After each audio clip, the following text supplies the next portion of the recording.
Hi friends, welcome to our channel. ఈరోజు మన వీడియోలో ద్వాదశ జ్యోతిర్లింగాల్లో ఒకటైన శ్రీశైలం మల్లికార్జున స్వామిని చూసేద్దాం రండి. ఇక్కడకు చేరుకోవాలంటే ముందుగా కర్నూలుకి చేరుకొని అక్కడి నుంచి శ్రీశైలంకి బస్సు ద్వారా వెళ్ళవచ్చు. బస్సు మార్గమే కాకుండా ఎంతోమంది భక్తులు శివరాత్రి సమయంలో నల్లమల్ల అడవుల గుండా పాదయాత్ర ద్వారా శ్రీశైలానికి చేరుకుంటారు. ముందుగా సాక్షి గణపతిని దర్శనం చేసుకొని శ్రీశైలానికి చేరాం. మేము శివరాత్రి సమయంలో రావడం వల్ల స్వామివారి ఉత్సవాలను చూసే భాగ్యం కలిగింది.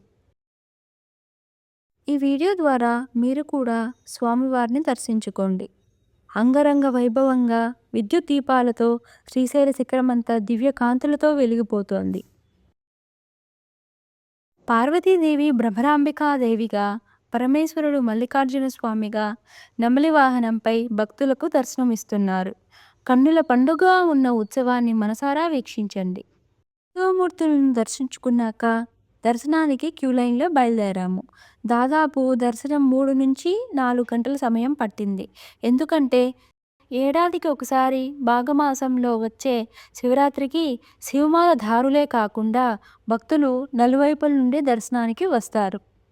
గుడి లోపల మొబైల్ అలో లేదు, అందుకే మీకు ఉత్సవమూర్తిని చూపిస్తున్నాను.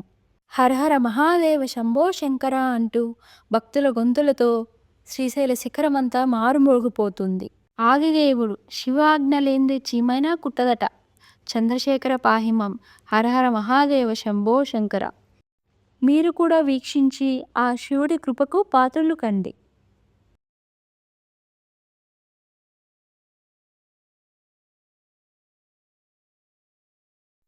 ఇలాంటి మరెన్నో వీడియోస్ మీరు చూడాలనుకుంటే please like, share and subscribe our channel. Thank you for watching.